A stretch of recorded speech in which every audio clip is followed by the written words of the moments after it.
विषय असा अजून एक की स्किन रिलेटेड की आपल्याला चांगली त्वचा आपल्याला ठेवणं ते गरजेचं आहे, कारण आजकाल सगळ्यांनाच प्रेझेंटेबल राहायला आवडतं आणि ऑफकोर्स सोशल मीडियाचं इतकं एक्सपोजर वाढलेलं आहे.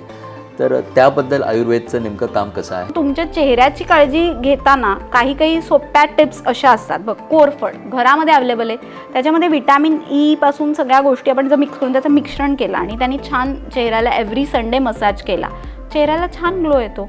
ओली हळद बाजारात मिळते, ती किसायची, त्याचा रस काढायचा, गरम पाण्यामध्ये उकळून हा रस घेतला तर ती वर्णियकर आहे.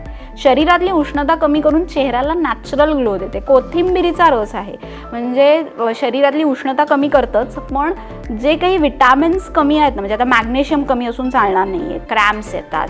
सो जे कॅल्शियम, विटॅमिन B12 हे सगळं वाढल्यावर जे तुमच्या चेहऱ्यावरती नॅचरल तेज येतं ना, ते खूप महत्त्वाचं असतं.